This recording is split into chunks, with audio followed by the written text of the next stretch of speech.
Some ijambo ry'Imana. Let us read the word of God. Tangiriro Genesis gice cya mbere umurongo wa 26 kugeza kuri 27. 1:26-27.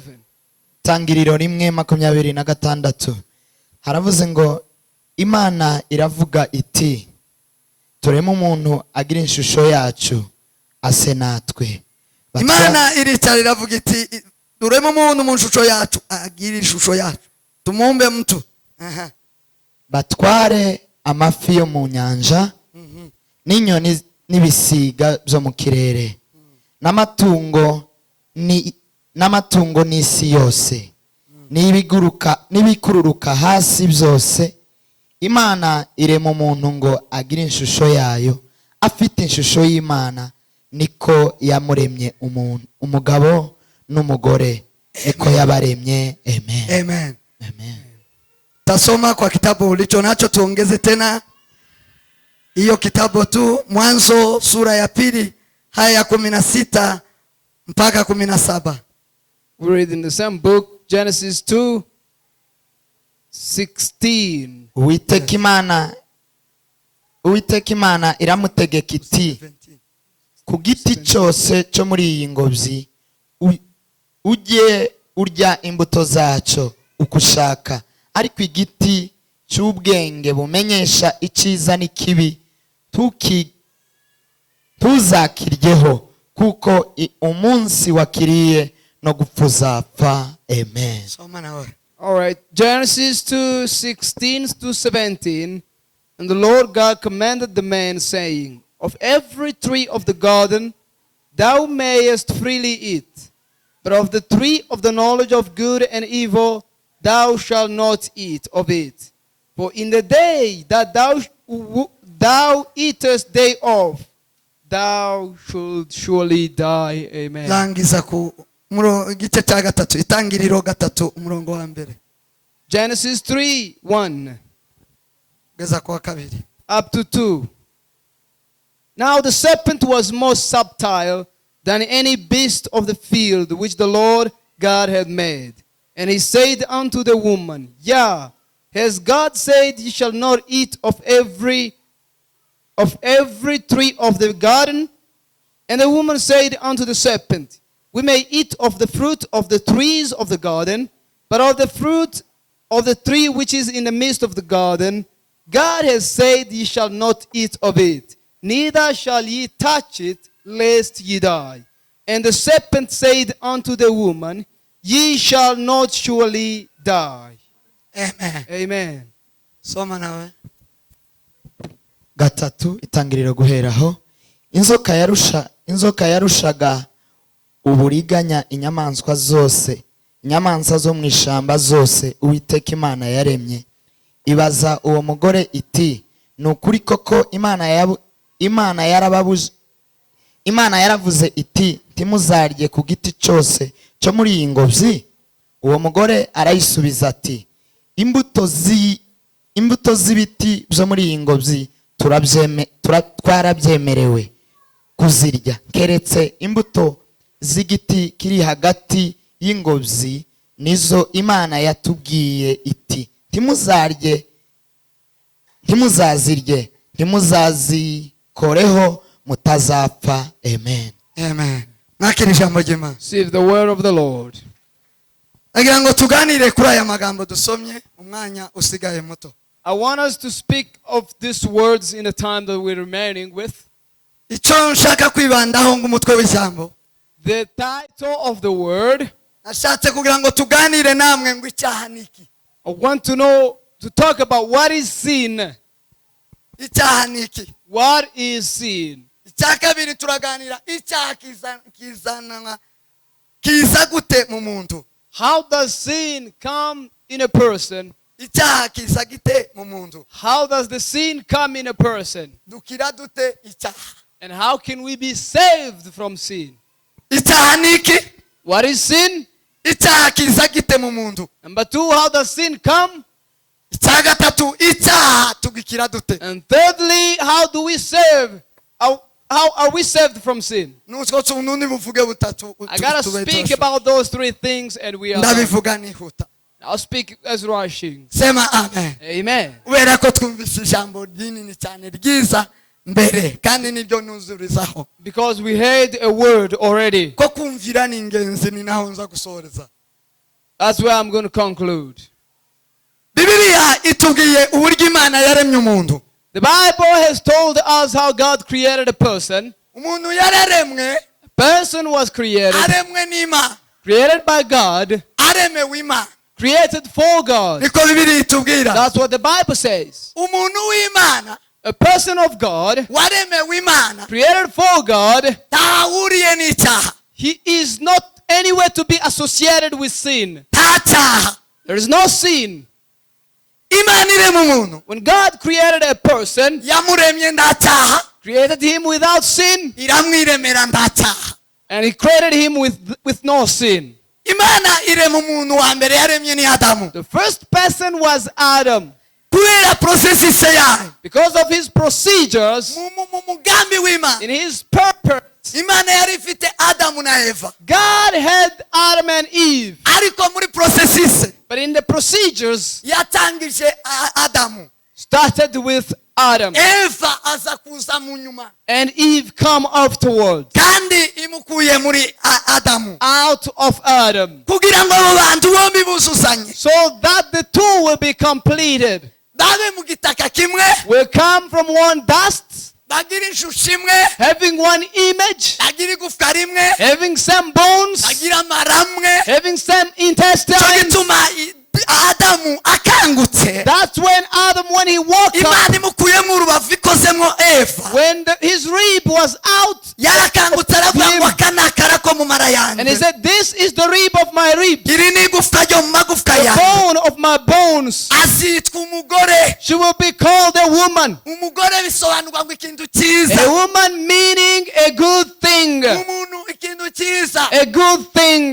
Ni ukuvuga ngo uyu ni mwiza kuko avuye muri njye. Meaning she's so beautiful that she came outside of me. Imana ibaheza kuvukana ubumwe buri hafi. God gave them the relation that was very close. Uwo wari umugambi w'Imana. That was the plan of God. Irema abo bantu bombi. He created the two people. Ibaremeye Created them for gusa n'Imana. they will look like God. Bagira ishusho y'Imana. Having the image of God, Bamere nk'Imana. be like God. Kumera nk'Imana rero. To be like God, therefore, Ntacyaha kirimo. there is no sin.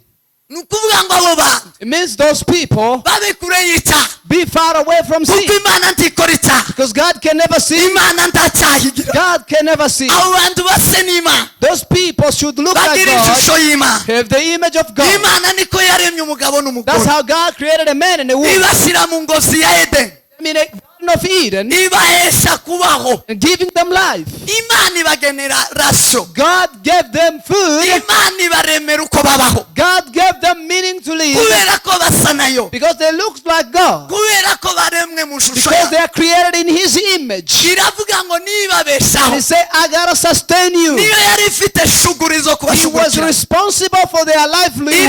Irababwira. God told them, Iyi ngozi ya Edeni. this Garden of Eden. Sema amen. Say amen. Bibiliya iratubwira ngo The Bible says, Imana irema umuntu when God created a person, yamuremeye uko abaho. He gave him the means Ijana to Adamu live. na Eva Took Adam and Eve kubera gutima.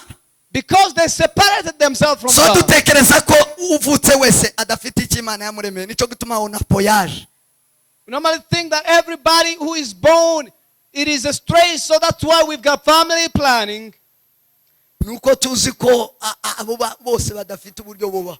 It's because we understand that those kids, there's no means for them to live. Izo zose ni ingaruka z'ibyaha. That is the consequences of sin. Ariko mu mugambi w'Imana But in the plans of God, ab'Imana yaremye those that God created, irabashugurikira. He sustains them. Ibafitiye ibyo kurya. He has them food. Ibwira Adamu na Eva. He told Adam, Ibi biti byose. all of these trees, Izi mbuto zo all of these fruits, ni izanyu they belong to you. zo kubatunga. To sustain you, Zo kurya. to eat. Ibi ni ibyo kurya bya This is your food. murye ibi byo kurya Eat all of them. bibatunge bibiza They should sustain you. barumvikana They agreed like byari that. bibakwiye That was meant to be. byari bibakwiye ari byiza It was good. batangira kubirya They started eating the fruit. bukeye Afterwards, aho icyaha cyabayeho where the sin came from. sema amen Amen. sema amen Hallelujah.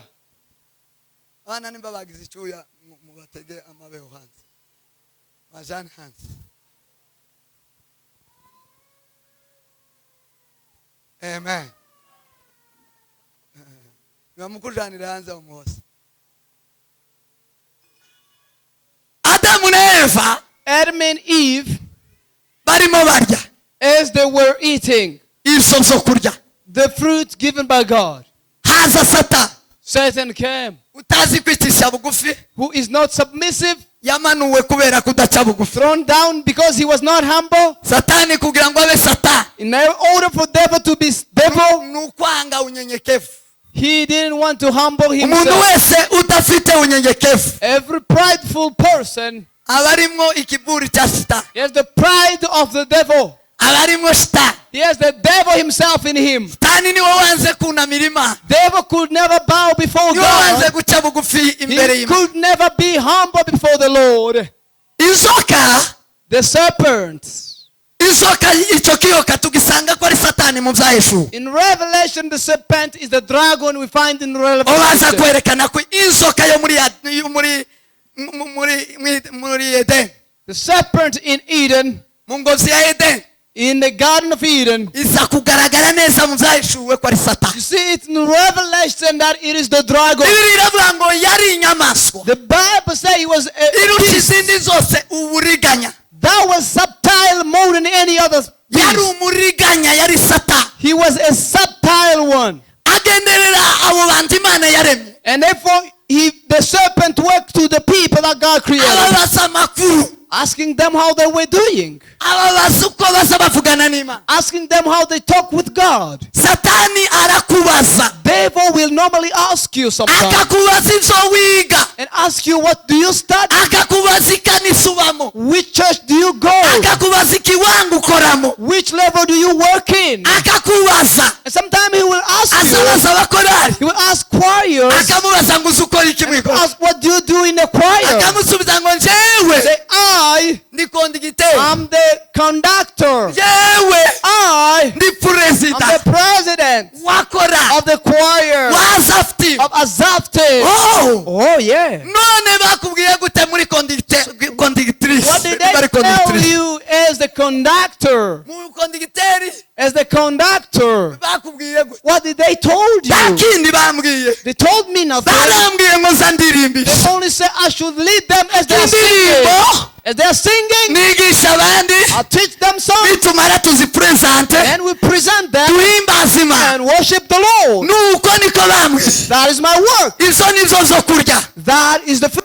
nibutse neza umunsi Yesu yazaganira n'abigishwa be Remember when Jesus was talking with his umunsi disciple? yaraganira He was n'umusamariyakazi talking with the Samaritan bibiri lady. zivuga ngo hari mu masaha ya saa sita The Bible says it was 12 hari mu about. masaha ya rance It's lunchtime. ngo babwira Yesu ngo ngwino tubanze cyo kurya And they told Jesus, come, let us go eat. Yesu arababaza ngo si ibyo kurya ni ibihe Jesus asked them, what food? ibyo kurya What is food? si ibyo kurya Don't you know the Yesu food? arababwira ngo ibyo kurya byanje na Jesus said, my food is izi here. nyigisho ni ibi dukora It is what I'm doing. ibyo kurya by'abakonite The food of the conductor. n'indirimbo It is songs. ibyo kurya by'abavugabutumwa Food for the ni evangelist. ijambo It is the ry'Imana word of the Lord. ibyo kurya by'abantu Imana yashyize muri Edeni Food of the people. God Edeni yacu ni itorero Our Eden is the church. Edeni yacu ni Kristo Our Eden is Christ Jesus. ibyo kurya ni ijambo ry'Imana And the food is the word of God. hari ibyo Imana yatugeneye It's what God prepared for us. hari n'izo yatubujije It is what He denied us to do. Imana yari yarabahaye imbuto zose God gave them every fruit. irababwira ngo ibi bibatunge Said this should sustain you. Yesu ahuye na And Satani when Jesus met the devil, yamuzaniye kandi icyo yariganyishije adamu na eva. And he tried to trick him like he birizi tricked tubwira ngo Adam. yesu agize iminsi 40 n'amajoro The Bible 40 says when Jesus spent 40 days and ari 40 mu nights butayu in the wilderness, ngo yagize inzara and he was hungry, avuye avuye mu butayu. and he was out of wilderness. Satani aramusanganira And devil came aramubwira ngo kuri him. umwana Say w'Imana now that you are the son of the living ukaba God, ushonje and you are hungry, ukaba ugenda witega and you are staggering. wahinduye ibuye ko ufite Why don't ubushobozi you turn this stone ura into umutsima ukarya bread so you can eat? ukarya ukareka So kugusoma. you can eat and not be hungry. yesu yamusubije gute? Why was Jesus yamubwiye ngo answer? umwana w'umuntu Say the son of man ntatungwa n'umutsima to gusa never live by bread ahubwo alone, umuntu abeshwaho n'ijambo but by ry'Imana. every word that comes out of the mouth of the Lord. tubeshwaho n'ijambo ry'Imana. We live by the word of God. ijambo ry'Imana There is the word of God. ryari ribeshejeho adamu na eva Sustained Adam and Eve mu shusho y'ubumana, in the image of God, mu gusa in n'Imana. the image of the Lord. uko niko yaremye umugabo n'umugore, That's how He created man kandi and woman. muno harimo umugabo n'umugore. And here there is man and women. nibo dufite nibo turi kumwe nabo, But them here today, ni umugabo n'umugore. a man and a woman. Imana yabaremeye God created them both, ishusho yayo His image, no gusa nayo, to look like God. kandi dusa nayo. And we look like Him, n'ibyo kurya turya. and the food we eat. aramubwira ngo umuntu And He said, man abeshwaho should live n'ijambo only ry'Imana. by the word of the Lord. sema amen. Amen. sema amen. Satan Devil aramubwira ngo told him, ikuvuze what you said, ngo Imana yarabwiye ngo ndimukakirye that God said you should never eat this. kubera iki? Why not?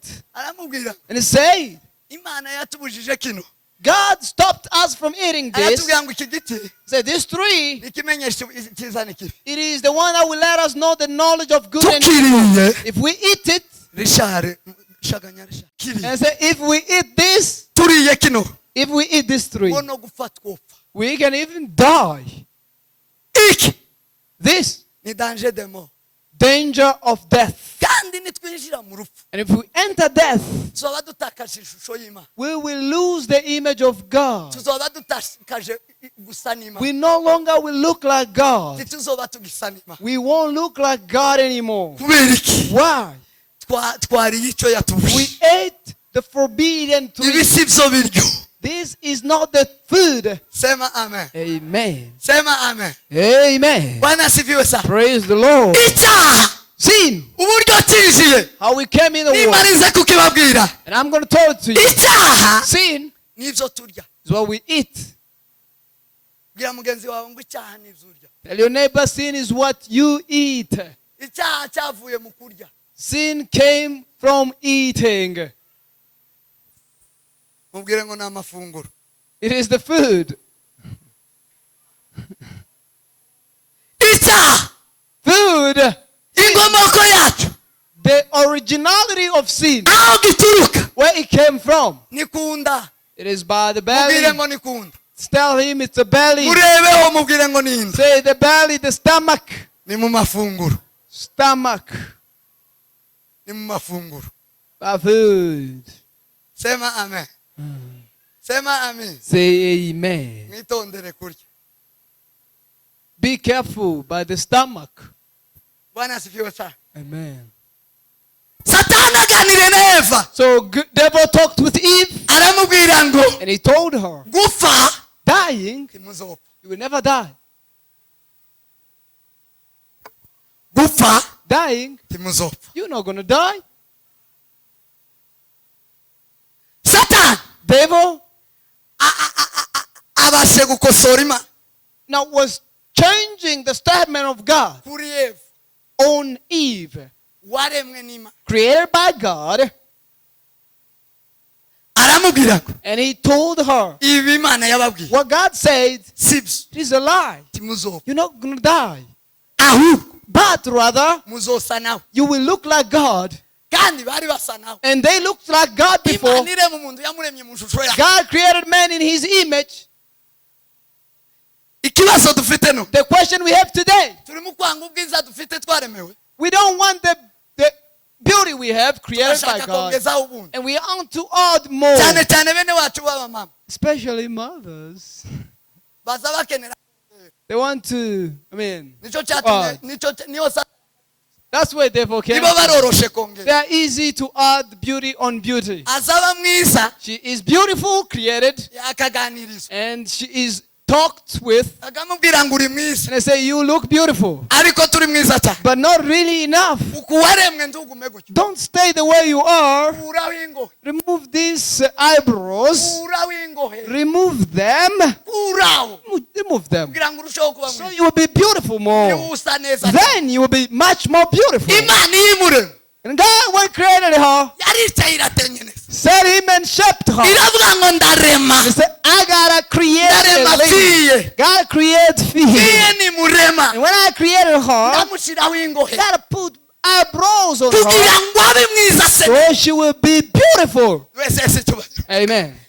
ubwiza bwa fiye The beauty of fear, ni ijambo ry'imana it is the word of the Lord. ni iry'imana yavuze kuri What we the Lord has spoken of niba her. yaravuze ngo habeho ingohe If he say eyebrow should be, iri ubu nibwo bwiza bwe that's the beauty. ubwiza bw'umuntu The beauty of a ni person icyo imana is yagushizeho what God has bwira mugenzi wawe ngo upon ubwiza bwawe ni icyo imana yagushizeho Beauty is what God has passed on you. si icyo kongera Not something to si add, n'icyo kugabanya not something to reduce either. sema amen Amen. sema amen Amen. amen sema amen nicyo gituma kogosha ingohe ari icyaha That's why cutting eyebrows, it is sin. wagaye uko imana yakuremye Mean you didn't, when you were not counted. kandi satani araguhenze Devil has tricked you. arakubwiye ngo tunu si ni ikinyoma And he said, that's a lie.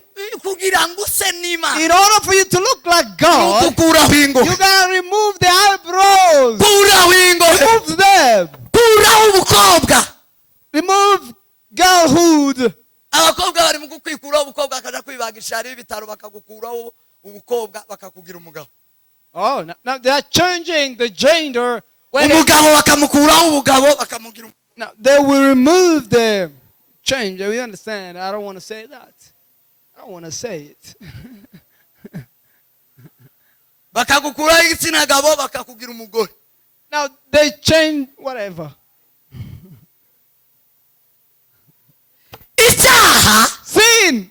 kudasa n'imana Do not look like God. ni ukutanyuga uko yakuremye It is not to be counted ugashaka kongera kuba mwiza cyane and you want to add so you'll be much more beautiful. uko kongeraho To add that, isi imana yakongereye it is not God adding ni that. satani wakuganirije Devil talking to you arakubwira ngo umva umugambi nguzaniye and say, this is the plan. imana yaguhishe gusa nawe God hid from you looking like kandi him. imbere imana irema And when God created, yaravuze ngo tureme umuntu usa natwe let us create a man like us. tureme umuntu mu shusho A yawe man in our image. umuntu imana iramurema yirebyeho God created a person looking at himself, asa nayo cyane looking like God, afite ubwiza bwawe with a beauty like God. satani nazi wawe When devil comes to you, tazakubwira kuba mubi never tell you to be ugly, azakubwira gusa n'imana but will tell you to look like azakubwira God. gusa neza But he cyane will tell you to azakubwira look beautiful, gukira cyane to be richer. azakubwira ngo ibifite Will tell you what you have, izi faranga ufite money that you have. ni ngeya It's few. ndore Nteziryayo yazishyizeho nabi Look, the money there, it's paid in apostles' pocket. nuzibona hariya yinjiye mu modoka If you see that him going in a car, ushikure iriya kofi just take that wallet slow. urarushaho kuguma And you will be much more richer. faranga zirarushaho kugufasha You will have money. uramuba mwiza amen And that's going to be good. Sema. You have already Bwana worshipped sifiwe. the devil.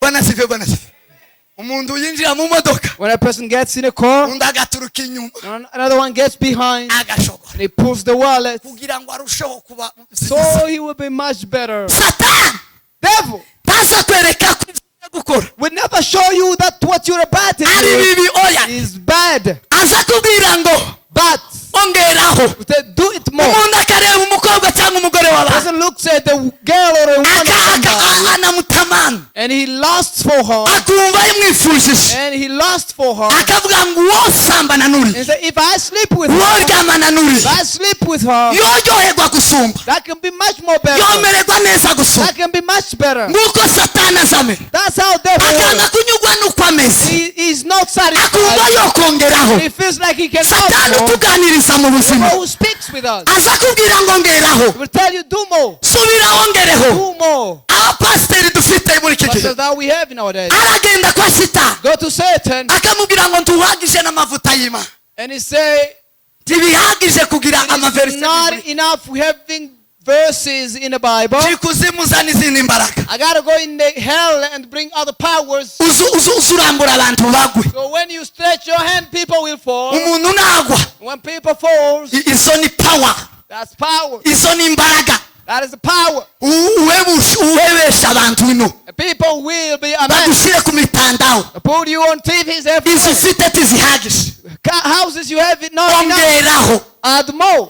akababwira ngo And he will say, fata amazi take the water, icupa ry'amazi one bottle of the water, ugende and ukoresha amazi use that water. uze umubwira ngo gura kano gacupa Say, buy this bottle, uruguze umugisha and you'll buy a blessing. umugisha aka gacupa Blessing is not this bottle. umugisha ni ijambo The ry'Imana blessing is the word of the Lord. ijambo ry'Imana The word of God. niryo ryiza cyane It is better gusumba iryawe uge kongera than yours to add. Imana iramubwira Eva inzoka ibwira Eva The serpent told Eve iramubwira ngo iri imbuto bababujije and said, the fruit forbidden to you, uragira ubundi bwiza you will be much beautiful if you eat it. uragira ubundi bwiza Eva You will be much beautiful ever. tusa n'Imana You're never going to look like God. Imana yarakubesha God lied to you. You don't look like him. wumva inzoka nigiye kuvuga uko Now imagine the serpent bizabereye mu ijuru kuma is diversing the truth of God. bwira mugenzi wawe Tell your neighbor, wepuke shetani run from the devil. ndagira ngo ni nabo tiwaririmbye aravuga ngo umumenye umuyeke akaenda Nabona kitula besh.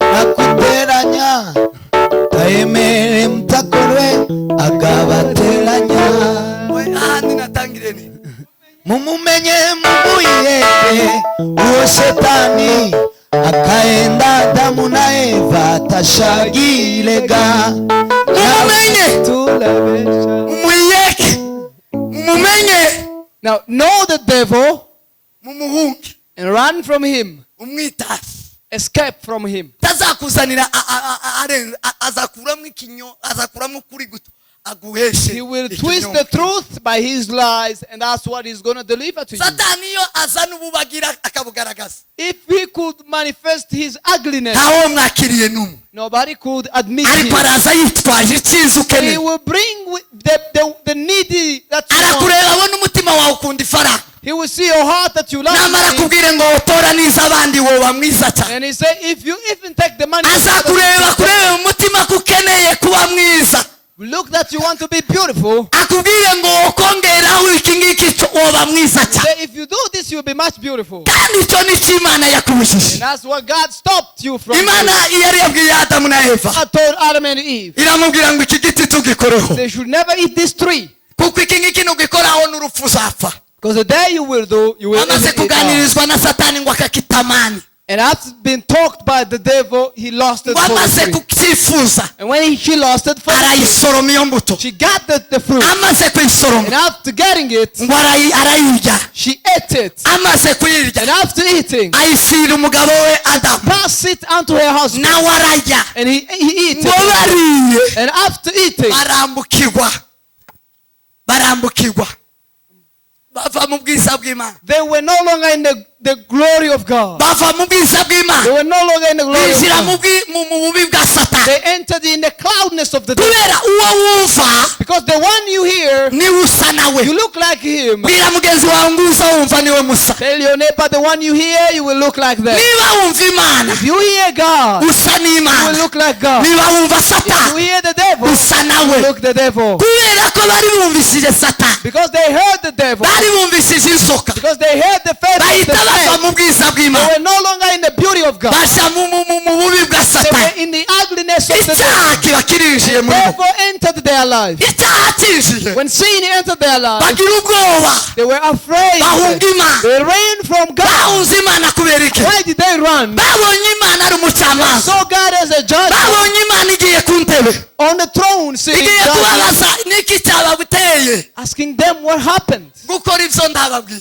To do what I forbidden you to Ninde do. wundi wabazaniye andi mategeko? Who else brought you some other Ninde law? wundi wabaremye? Who else created you? Ninde wundi ubatunze? Who else sustains you? Ninde wundi wabaremeye bino? Who else built this for you? Umva nkubwire uyu munsi, Let me tell you something. ibyo turya, What we eat, ibyo kurya what we eat, si Imana n'ibya Satani, of the devil or sin, birabana biba ku God, meza imwe, they're on the same table. biba ku meza imwe. On the same table. Ibiti zose, Everything, ibyiza n'ibibi, good and bad, birabana, they live together biri mu isi imwe. on the same world. Sema amen. The same world. Sema amen. Amen. Ibibi n'ibyiza The good and bad biri hamwe are byose. all together. Ni wajibu wako, It is your choice. ni ngombwa It is your choice wowe ngo uhitemo to choose. uvuge ngo iki giti Imana And say, yarakibujije, this is forbidden by ibi nibyo God. yampaye. He gave me this. Kandi naratangaye, ibibi biba hagati, And I was really surprised. The biba bad hagati, are in the middle. bira mugenzi wawe ngo biba hagati, Tell your neighbor the best biri are in the hagati muri middle. twe, biri hagati muri twe. They are in us. Uburozi buri hagati muri twe, Witchcraft is in us. ubusambanyi buri hagati muri twe, Fornication is in us. ubwibyi buri hagati muri twe, Theft is in us. ubujura buri hagati muri twe. Theft is in us. Nta gihugu cy'ubujura There's no country of theft. twabona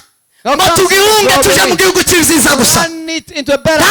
Ntasi itabamo icyaha wabona. There is no world without sin. Isi yose uzoyibonamo abagore, The entire countries, uyibonemo n'abagabo, men and women. ariko ni wajibu wako But it is your choice. guhitamo ukavuga ngo uyu niwe mugore wanje, Say, this is my uyu life. si umugore wanje, This is not mine. iki nicyo cyiza, This is good. iki ni ikibi, This is bad. iki nicyo nabwiwe n'umwami Yesu, Given this by the iki Lord. nicyo nabwiwe n'Imana, This is for God. iki nicyo nabwiwe This n'Imana. is not for God. Twese si cyubahiro. Joy unto Jesus. Haleluya. Amen. Sema amen. Sema amen. Bwana tukuzwe. Si wa mugani w'abanyamurenge ngo ihene mbi ngo yiziritseho yindi ngo ibirayihinduye. Oya.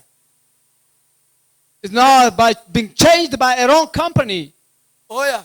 No. Araho uzoyizirika si ubona hatari ububi. Ta. Everywhere there is bad stuff going on. Ta. Everywhere. Ta. Everywhere. Ta. Everywhere. Ihene nziza n'imbi zose ziziritse hamwe. Bad, Ubwire ngo inziza n'imbi zose ziziritse hamwe. bad person, good person are all together. Ihene mbi n'inziza zose ziziritse hamwe. Bad goat, good goat, all together. Zose ziraba. They all live together. Zose zibaraba. They all live together. Mu ikanisa iryo ari ryo ryose. In any church. Mu itorero iryo ari ryo ryose. In any church. Ihene mbi n'inziza A biraba. good sheep and a bad sheep, goat, they're all together. Amafaranga yawe n'icyacumi birabana. Your your money and your tithe Mubwire are ngo all together. amafaranga yo gukoresha n'ay'Imana birabana.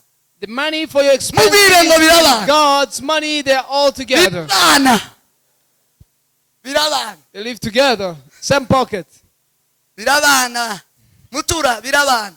They are together. Urabwira Peter? Birabana. Bwira mugenzi wangu birabana.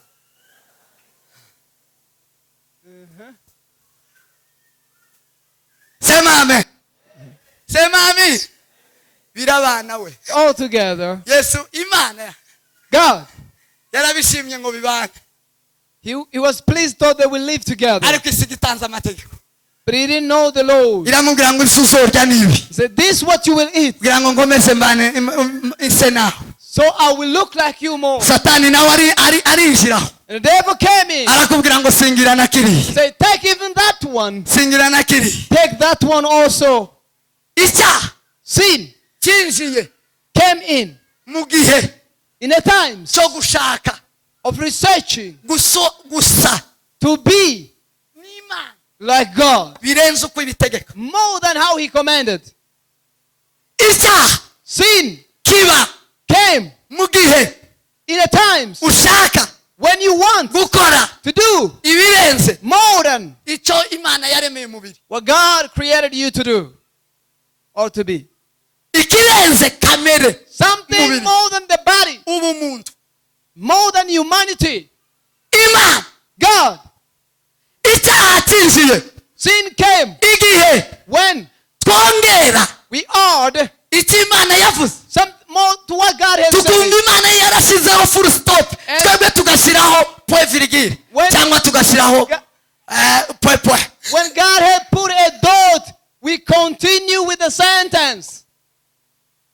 Igihe When udahagarara ku cyo Imana yavuze, you don't stand on what God has said ntuhagarare hajya yarekeye, and stand where you stood, ugashaka but kongera, then you want to continue.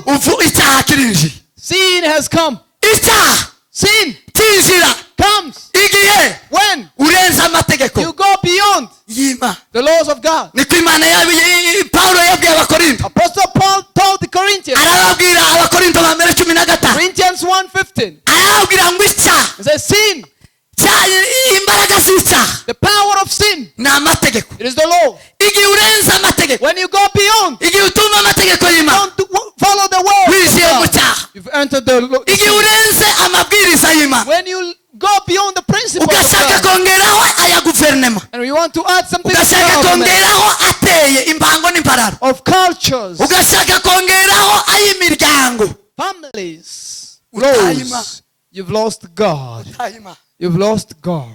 Sema amen. Amen. Sema amen. Sema amen. Kubera ko nimugoroba turi buzabe kuba dufite amateraniro igitaramo nimugoroba, Because we will be here in the evening, ndaza gusoza kuri rija I'll finish up the word. nibyo nkomereza. Continue from this. Icyaha Sin cyinjijwe comes no kurenga ku cyo Imana yaguhaye kurya. when we go beyond Umugabo n'umugore, a man and a woman. Imana naho yashyizeho point final. God made it all there. Umukobwa, A girl, Imana yamubwiye ngo rindira. God said, wait. Umupfakazi, A widow, Imana yaramubwiye ngo ntegereza. God said, wait for me and be patient. Ibyaha bibana ni byiza. Sin, live with a good thing together.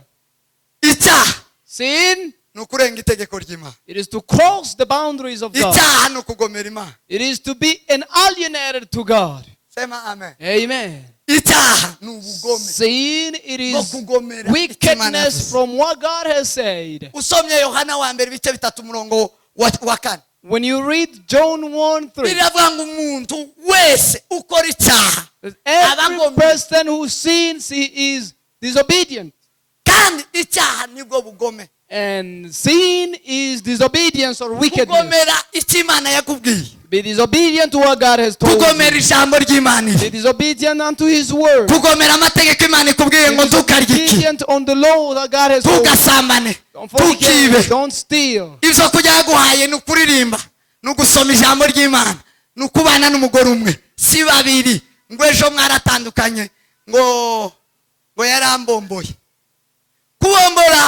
Kubombora sindowa. Kubombora sindowa. Ndababaza, kubombora sindowa. Kubombora sindowa. Some they say in the Ababomboye sindowa batandukane nabo, bashaka abandi.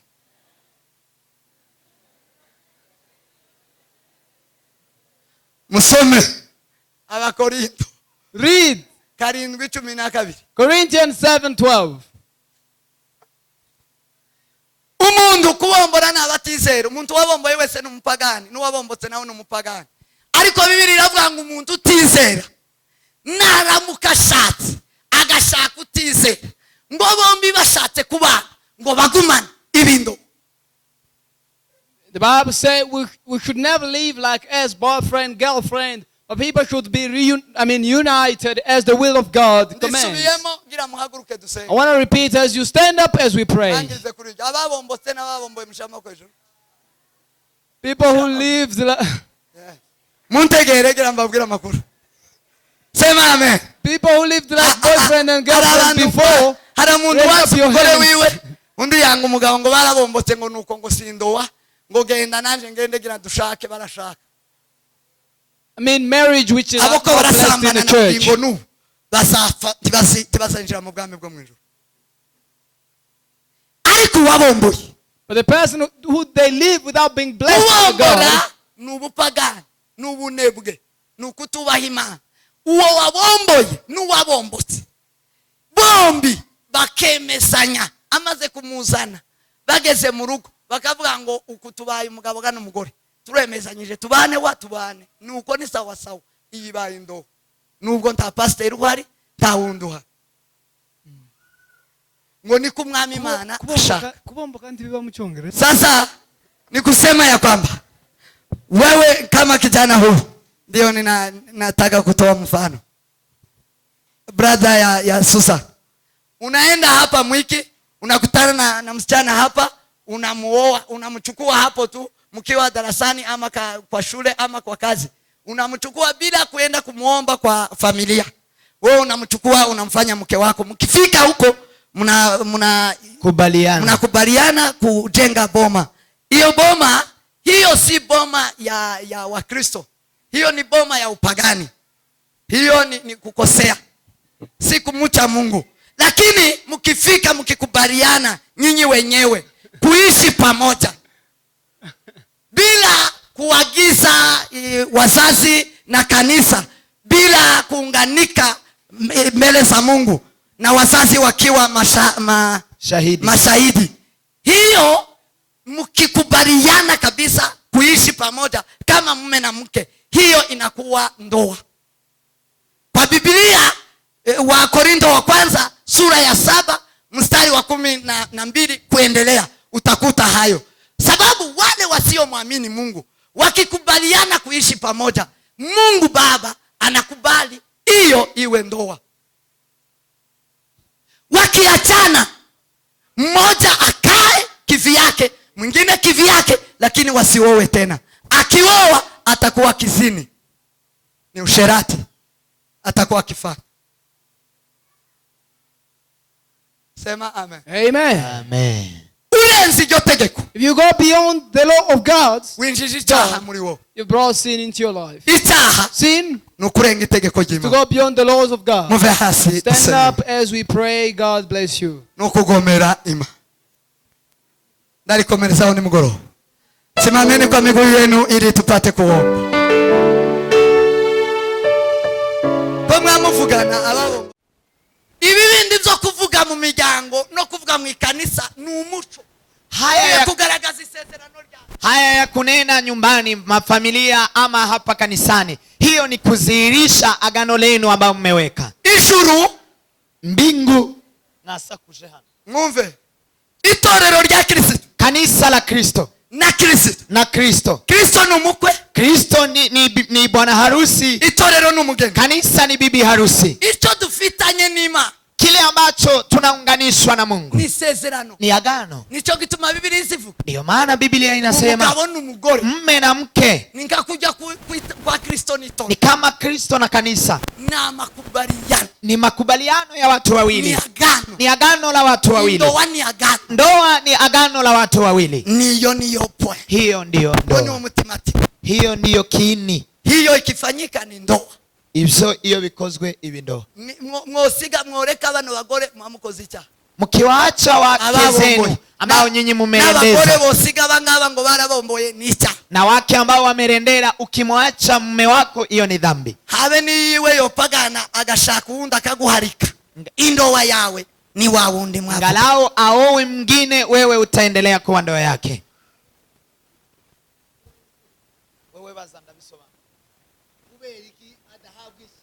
Kwa nini asipewe jukumu?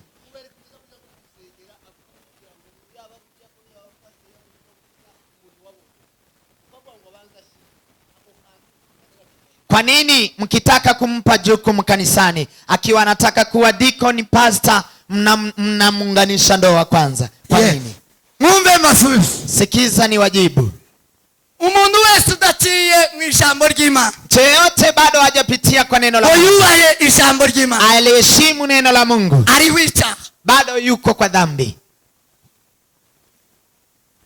Icyaha cinjiye mu kugomera ijambo ry'Imana. Dhambi iliingia vile wameasi neno la Biblia Mungu. iravuga ngo basezeranire imbere y'Imana. Biblia inasema waungane mbele za Mungu. Kandi imbere y'Imana ni mu bashumba. Tena mbele za Mungu ni katika waongozi, viongozi wa kanisa. Bahagarariye Imana. Hao ndio wanamsimamia Mungu. Ndio bahagarariye Yesu Kristo. Hao ndio wanamsimamia Yesu Kristo. Abo ngabo. Kwa hiyo hao bafite gusohoza, wana jukumu la kutimiza ijambo ry'Imana, kutimiza neno la Mungu. Batararisohoza, bado kutimiza, bari mucha, wamo ndani ya dhambi, tibemerewe gukorera Imana, hawakubali kumtumikia Mungu. Yes, mumweze mikrofoni.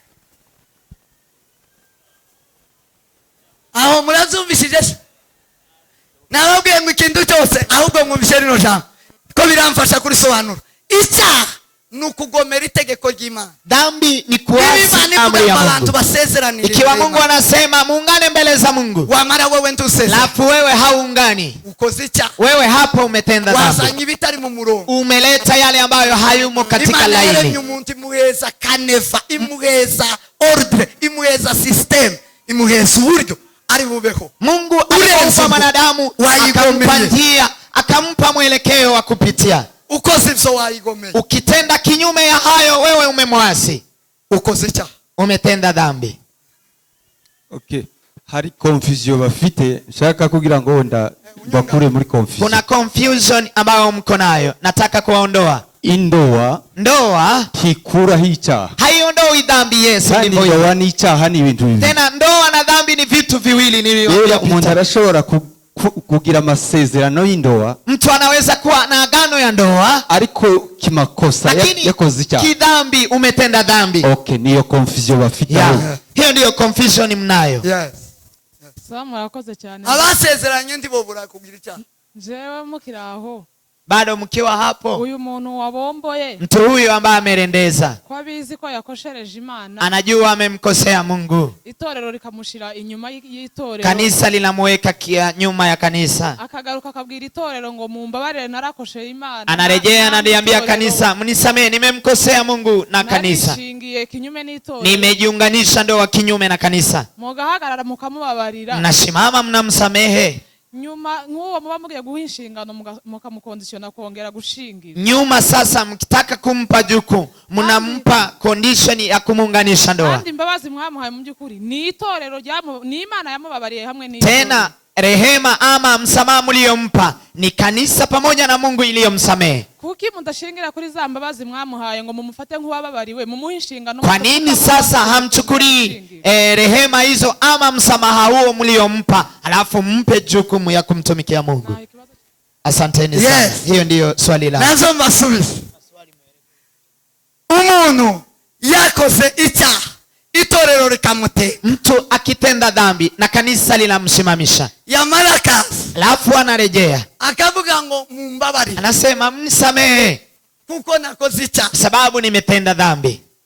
Aho ngao abatararangiza ico yakoze, hapo hajamaliza kile ambacho ametenda. Uko yaje niko bamwaka, vile amekuja vivyo hivyo watampokea. Ariko nibashaka kumukoresha mu buryo bw'ubuma, lakini wakitaka kumtumia kinjia ya Mungu, arasha mu ijambo ry'Imana, ataingia katika neno la Mungu. Kubera ko abayobozi bayoboye iyobokamana, kwa sababu viongozi ambao wanaongozwa dini, icyambere barebegwaho, cha kwanza ambacho wanaangaliliwa, nibo banyamategeko, hao ndio wenye amri za Mungu, nibo bagenda n'ijambo ry'Imana, hao ndio wanatembea na neno la Mungu, kandi nibo barishira Mungu, tena hao ndio wanaliweka kwa manane. None yoritwara gutatarisha Mungu, sasa atalipelekaje neno hilo na hajaingia katika mstari? Yorikora gutatarisha Mungu, atalitenda vipi na hajaingia katika neno? Rero iyo bamubabariye, kwa hiyo wakimsamehe hapa, bamubabariye gusa ngo yinjire mu, wamemsamehe ili aingie katika, ariko tiyinjiye mu murongo w'Imana, lakini hajaingia katika mstari wa Mungu. Kwinjira mu murongo w'Imana, kuingia katika mstari wa Mungu nuko basezera, ni kuungana. imbere y'Imana. mbele za Mungu. Niba barasezeranye bombiriye, Ikiwa wameagana hao wawili huko, kubera iki batazana iryo sezerano? kwa nini wasilete agano lao hapa Ngo rimurikiwe, liangaziwe? Biblia iravuga ngo Biblia inasema kimurikiwe n'umuco gihinduka umuco. kile ambacho kimemulikwa na nuru kinabadilika kuwa nuru. Kandi umuco ni ijambo ry'Imana. Tena nuru ni neno la Mungu. Umuco ni Kristo. Neno ama Kristo ndiye nuru. Kristo naje hagati muri Kristo akiwa katika ndoa hiyo, uzaba winjiye mu mupango w'ijambo ry'Imana. umeingia katika mpango wa neno la Mungu. Nukuvuga ngo mwebwe ndi muruzuza. Hamjajaza. Nari mfite akabazo hano nanje. Wavuze ngo indoa ni makubaliano. Umesema ndoa ni makubaliano kati ya watu wawili. Nabazaga ni hagati yande nande. Ningeuliza, je, ni katikati ya na kina nani na nani? Niba ari hagati y'umukobwa n'umuhungu. Ikiwa ni katikati ya msichana na mvulana, hari igihe makubaliano pfa batarakora ubukwe. Je, kuna vile makubaliano. Kuna vile makubaliano huwa inaharibika na bado hawajafikia kwa ndoa. Ayo twabisobanura gute? Hanyuma ikindi gikurikiraho. Kingine sasa, mukubombora kwa kurendeza, tugira nabo bateruye. Tuna wale ambao wabeba by force, bakabajana iyo badashaka, wakawabeba by force bado kujua wanaenda wapi. Ese nyuma aje kuvuga ko banjanya ndashaka nkivirayo. Je, nyuma alienda by force anarejea, ibyo byaba bimeze gute? Je, itakuwaje? Murakoze. Asante. Nuko mwamumbaza mutasomye Biblia, iyo muza gusoma byari kubafasha mugasubizwa. Ariko reka mbasubize. Je, nyinyi mnauliza na mjasoma Biblia, lakini acheni wajibu. Iyo umukobwa n'umuhungu baraganye, ikiwa msichana na mvulana wameagana, bamara ntibuzuza iryo sezerano, alafu hawajazi agano hilo, bagatandukana, wanaachana, icyo bagomba gukora kugira ngo ntikibabere icyaha, kile ambacho watatenda ili kisiwe dhambi kwao, bagomba kwicarana, lazima wakae, bagasesa amasezerano, wanaharibu agano lile, bombi bakababarira, wote wawili wanasamehana. ariko umwe niba mwanza kwigishwa agashaka uwundi akoze icyaha, icyo cyaha zakibarirwa mu ijuru kugeza agiye kumwihana. Lakini akimwacha na wa mwingine, dhambi hiyo atahesabiwa mpaka aende kutubu kwake. Ariko nibicara bakiri umukobwa n'umugore, lakini umukobwa n'umuhungu, wakikaa yeye mvulana na msichana, bakavuga ngo amasezerano yacu turayasesha, wasema agano zetu tunaharibu imbere yacu twembi ni imbere y'Imana, mbele yetu na mbele ya Mungu ambaye anatuona. umbabarire nakosheje ibi na umbabarire, dutandukana amahoro, unisamehe nimekosea hapa na wewe umekosea hapa, tuagane ama tuachane kiamani. aho na amahoro, hapo ni salama, nta kibazo, hakuna shida. Umukobwa wateruwe, msichana ambaye amebeba by force, akajanwa, akabebwa by force, atakunze, bila kupenda, atabisha, bila kutaka, bagashika, na wanafika, bashika, walipofika akamubwira ngo basezerane, akamwambia tuagane, na anakataa, akamubwira ngo ngomeje kukwanga ati tuhuye naendelea kukuchukia, hatuhusiani na wewe. Umukobwa atashe ntarubanza, msichana huyo akirejea kwao hana muhungu ntakibaza, na kijana huyu hana shida, azashaka wakunze na washaka, ataoa yule anayempenda na ataolewa mahali anapenda. Tando wariho, hakuna ndoa. Indoa suku byarabe niyo yo barabyaye, nindu wanye n'uwundi gira ubunyine mbatandukanye, batumvikanye. Nani anaishi na mwingine hampendi? Biblia ni makubaliano. Kibiblia ni kukubaliana. Hiyo ndoa. Hiyo ndio ndoa. Uwangu wazotahe ashaka handi bamushingire. Huyo arejee kwao aolewe mahali kwingine. Mtu anaishi mahali anapenda. Sawa, maswali imeisha. Hari kindi kibazo hano. Kuna swali lingine hapa. Urambabarira koko nicaye. Mtansamee namlea mtoto. Ikibazo mbaza hejuru y'abantu bashatswe bateruwe, hejuru y'abantu babombotse. Guterurwa nababwiye ngo ashitse agashika akemera bagasezerana. Yabaye indoa nubwo yaje yateruwe, ariko yashitse aramwemera. Amwemeye yashitse akamwemera na amahoro. Ingalao amekuja by force. Bamuzaniye Leya atamukunze batagiranya amasezerano, ariko ashitse aramwemera, amwemeye yabaye indoa. Jacob wamemletea mke na hakukuwa anampenda, lakini vile amempenda amekubali, aliishi naye kama ndoa. Yes. Ndawaza ese abashakanye muri ubwo buryo, wale ambao wameoana kwa kwa njia hiyo, kandi bakiha mu makanisa, tena wametubu, wanaishi katika kanisa kugeza ubu nyine bataraja mu itorero ngo basengere babasezeranye, mpaka leo hawajaingia kanisani waunganishe. abo ngabo kandi bazakorera Imana ibyo bakora ntibyemewe. Je, na wanamtumikia Mungu, yale ambao wanamtumikia Mungu hayakubaliwi kubera kuko batasezeranye imbere y'Imana, kwa sababu hawajaungana mbele za Mungu, ama hawajaunganishwa ndio mbele ya Mungu. kuko hariho n'abasezeranye, Sababu kuna wale ambao wameagana kandi basengerwa ku murimo w'Imana na wakaombewa kwa jukumu za Mungu, nabo bakora ibyaha kandi barangiza bakabwiriza, na wanatenda dhambi alafu wanatubii. muzabasengera mubakureho ya masengesho, mtawatoa maombi hiyo walioombewa, kuko gana none babandi batasezeranye imbere y'Imana batuye mu rusengero, sababu wale ambao hawajaagana wanaishi kanisani, wanamtendea Mungu kazi, bazi kuko batemewe imbere y'Imana, lakini hawajui kwamba hawajulikani mbele za Mungu. muzabagendere muzamudusobanurira kugira ngo abantu bose bazasezerane, cyangwa mtutembelee mtuambie tuungane ama tusiungane. Sema amen. Sema amen. Kubw'ijambo ry'Imana, kwa ajili ya neno la Mungu, umuntu wese, kila mtu wakijijwe, ambaye ameokoka, wemera Imana na mkubali Mungu, akwiye kwemera n'amategeko y'Imana. lazima akubali amri za Mungu. Umuntu wese akwiye gusezerana imbere Kila y'Imana. mtu lazima aunganishwe mbele za Mungu. Udasezeranye imbere y'Imana, Ama haungani mbele za Mungu, ni muasi, wewe umemwasi Mungu, umepinga, wewe wapinzi ryo, amepinga, wapinza amategeko none, umepinga amri za Mungu. gupinga amategeko y'Imana nukugomera Imana, kumpinga amri za Mungu ni none ko kumwasi murabazi Mungu. ikindi gito, Alafu mukeneye ngo mnaniuliza, nama ndonga urutoke ngo wowe, ama mnataka ninyoshe kidole wewe, mugende musezerane imbere y'Imana. nenda mkaungane mbele za Mungu.